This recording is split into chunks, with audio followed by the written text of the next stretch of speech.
तो भाई लोग, जब तक टाइगर मरा नहीं तब तक टाइगर हारा नहीं। और बिल्कुल सच कहा है अपने सलमान भाई ने। और जिन लोगों को लग रहा था कि खान्स का टाइम खत्म हो चुका है या they will not be able to make a comeback, तो पहले SRK और अब अपने चहीते भाईजान उन सबके मुंह पर थप्पड़ मारने के लिए तैयार बैठे हुए हैं, क्योंकि अपने सलमान भाई की मच अवेटेड मूवी टाइगर 3 का ट्रेलर आ गया है। और भाई साहब, फायरवर्क्स, लिटरल फायरवर्क्स दिखाए गए इस ट्रेलर में। तो इसीलिए आज की इस वीडियो में हम रिव्यू करने वाले हैं टाइगर 3 के ट्रेलर का, और मैं बताऊंगा तुम्हें कि व्हाट्स गुड इन इट। तो without further ado, let's get started.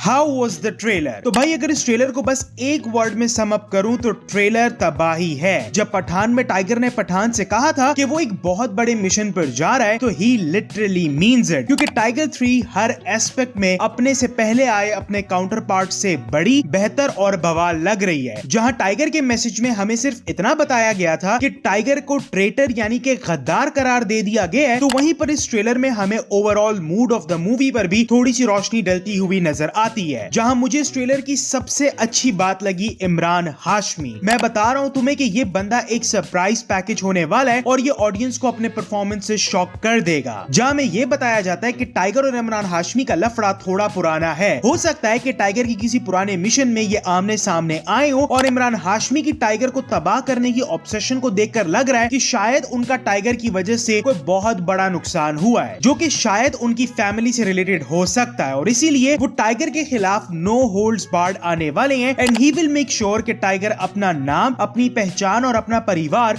सब कुछ खो दे। और दूसरी चीज जो मुझे बहुत अच्छी लगी है वो है मेकर्स की अप्रोच टाइगर 3 को लेकर। जहां हमने स्पाई यूनिवर्स की सारी पिछली मूवीज में देखा है कि विलन्स को हीरोज ने ब्रूट फोर्स के दम पर हराया है, लेकिन टाइगर 3 के विलन यानी कि इमरान हाशमी को देखकर लग रहा है कि ये बंदा बल से ज्यादा बुद्धि का इस्तेमाल करेगा और ये अपने माइंड गेम्स के थ्रू टाइगर को तकलीफ पहुंचाने वाला है। जहां मुझे इमरान हाशमी के टाइज कहीं ना कहीं जोया के कैरेक्टर से भी जुड़ते हुए नजर आ रही हैं, क्योंकि इमरान हाशमी को यहाँ पर खुद एक पाकिस्तानी एजेंट दिखाया गया है और वो ट्रेलर के एंड में बोलते हैं कि टाइगर वेलकम टू पाकिस्तान। तो इसका मतलब ये है कि शायद जोया को बचाने के लिए टाइगर का कैरेक्टर पाकिस्तान गया होगा। आपको पूरे ट्रेलर में इमरान हाशमी के कैरेक्टर की प्रेजेंस तो फील होती है, लेकिन वो लास्ट के शॉट में जहां वो टाइगर के सामने आता है, भाई साहब उस शॉट ने तो दिल ही खुश कर दिया मेरा। द ओजी सलमान भाई इज बैक। तो फाइनली डड आफ्टर डड, अपने ओजी सलमान भाई जिनका इंतजार उनके फैंस और न्यूट्रल ऑडियंस को बेसब्री से था, वो फाइनली वापस आ चुके हैं। टाइगर फ्रेंचाइज रही ही सलमान भाई की one of the main IP है, लेकिन स्टिल इस ट्रेलर में वो अपनी टॉप फॉर्म में नजर आ रहे हैं। और ये ट्रेलर देखकर लग रहा है कि ये मूवी सिर्फ और सिर्फ एक्शन सेंट्रिक नहीं होने वाली, बल्कि इमोशंस पर भी हैवी होगी, और उसकी झलक हम लोग इस ट्रेलर में भी देख चुके हैं। And as you all know कि इस टाइम मामला प्रोफेशनल नहीं है बल्कि पर्सनल है, और इस बार बात सिर्फ देश या टाइगर की नहीं है बल्कि टाइगर की फैमिली की भी है और उसके बेटे की भी। और एक चीज इस ट्रेलर ने तो बड़े अच्छे तरीके से अचीव की है, एंड आई होप कि वो मूवी में भी एक्सप्लोर हो, वो है द फैमिली डायनामिक्स के टाइगर और जोया कैसे अपने बेटे को बड़ा कर रहे हैं, और क्या उनके बेटे को उनकी एजेंट वाली आइडेंटिटी के बारे में पता है या नहीं, और अगर नहीं पता है तो वो इस चीज को कैसे छुपाते हैं उससे। इन सब चीजों को इस मूवी में एक्सप्लोर होना चाहिए, जो कि इस मूवी को एक एक्शन एक्स्ट्रावेगेंजा के साथ साथ एक इमोशनल राइड भी बनाएगा। और the clash between Salman Khan and Imran Hashmi का कैरेक्टर सिनेमा लवर्स के लिए एक ट्रीट होने वाला है for sure. Tiger 3 the 1000 crore ticket for Salman Khan. तो भाई लोग, जब अनाउंस हुआ था कि टाइगर 3 को मनीष शर्मा डायरेक्ट करने वाले हैं, तो बहुत सारे लोगों के दिलों में ये सवाल खड़ा हो गया था कि आया ही will be able to pull off such a big project और नॉट। लेकिन ये ट्रेलर देखकर आई कैन सेफली से कि Manish Sharma will impress everyone with flying colours, क्योंकि the action of the movie जितना भी ट्रेलर में दिखाया गया है इज लुकिंग फैबुलस। हमें यहाँ पर मल्टीपल लोकेशंस दिखाई गई हैं, जिससे हमें पता चलता है कि टाइगर 3 की स्टोरी मल्टीपल कंट्रीज में वैरी करने वाली है। और हमें यहाँ पर टाइगर जिंदा है की ओजी टीम भी देखने को मिलेगी, जहाँ टाइगर ने उनको बुलाया होगा अपनी हेल्प करने के लिए। और मनीष शर्मा डायरेक्टर हैं, तो वो emotional part of the story को भी बड़े ही अच्छे तरीके से पुल ऑफ करेंगे, ये बात भी कंफर्म्ड है। द कंक्लूजन, तो ओवरऑल भाई लोग, the stage is set for tiger 3, और इस दिवाली पर भाईजान ऑफिशियली टाइगर 3 के साथ 1000 करोड़ क्लब में कदम रखेंगे। ये बात एटलीस्ट इस ट्रेलर को देखकर तो कंफर्म लग रही है। ऑल इन ऑल ब्लॉकबस्टर इस ट्रेलर पर लिखा हुआ है और जिस अवतार में हम अपने सलमान भाई को देखना इतने टाइम से मिस कर रहे थे वो फाइनली बड़े पर्दे पर हमें इस दिवाली को देखने को मिलेगा। लेकिन जैसा कि हमें पता है कि टाइगर 3 टाइगर जिंदा है वॉर और पठान के इवेंट्स के बाद सेटअप होने वाली है और टाइगर 3 ही आगे टाइगर वर्सेस पठान और वॉर 2 की स्टोरी को भी सेटअप करेगी। तो मेरे पास एक बहुत ही इंटरेस्टिंग थ्योरी है इस सारे डायनामिक को लेकर जिस पर मैं काम कर रहा हूं और बहुत जल्द वो वीडियो भी तुम्हें देखने को मिलेगी। तो यार आज के लिए बस इतना ही। मुझे नीचे कमेंट्स में जरूर बताना कि तुम्हें कैसा लगा टाइगर 3 का ट्रेलर और तुम्हारे क्या ओपिनियन है इस ट्रेलर को लेकर। और अगर ये वीडियो पसंद आई हो तो लाइक और चैनल को सब्सक्राइब जरूर करना। हम लोग 2000 सब्सक्राइबर्स के बहुत करीब हैं तो जल्दी से 2000 सब्सक्राइबर पूरे करा दो और बेल आइकन को भी प्रेस कर देना ताकि मैं जब भी कोई नई वीडियो अपलोड करूं तो मैं पता चल जाए। और मैं मिलूंगा तुमसे अगली वीडियो में, तब तक के लिए।